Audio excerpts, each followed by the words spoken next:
Hyderabad reporter Ghulam Abbas لاکھو حیدرآباد تحصیل دیہی کے M P اے جناب شرجیل انعام میمن کے فرزند راول شرجیل میمن کا شاندار استقبال یونین کونسل چوکی کے سابق جنرل کونسل چودھری محمد اسحاق کی جانب سے اور چودھری عبدالغفور راجپوت کی طرف سے راول شرجیل میمن کا شاندار استقبال کیا، جس میں آنے والے مہمان خصوصی کو سندھی ثقافت کی اجرک اور لنگی کے تحفے پیش کیے گئے۔ اس موقع پر چودھری محمد اسحاق، چودھری محمد انور راول شرجیل میمن کو گاؤں کے مسئلوں سے آگاہ کیا، جس میں راول شرجیل میمن نے کہا ہماری کوشش ہے ہم ہر گاؤں میں جائیں اور ان کے جو بھی جائز حقوق ہیں انہوں کو پورا کیا جائے۔ انشاءاللہ یو سی چوکی کے بنیادی مسئلے حل کیے جائیں گے اور کہا کہ جلد نیو اسکیمیں لے کے آئیں گے جن میں کچھ پوری ہو چکی ہیں اور بھی دیگر ہیں جن کا آغاز جلد کیا جائے گا۔ تقریر سے خطاب کرتے ہوئے کہا کہ حیدرآباد ڈسٹرکٹ دیہی میں پیپلز پارٹی کا ہولڈ ہے اور مخالف جماعت کو بہادر جیالوں نے بری طرح شکست دی ہے اور کامیاب ہوئے ہیں،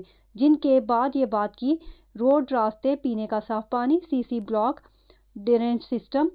صحت کے حوالے سے سہولت فراہم کی جائیں گی۔ اس موقع پر موجود تھے سابق ممبر ضلع کونسل میر محسن خان طولپر، میر ثناء اللہ خان، میر زمرد علی، اعجاز احمد کھوسو، میر عبدالغنی، ندیم خاص خیلی اور بھی دیگر موجود تھے۔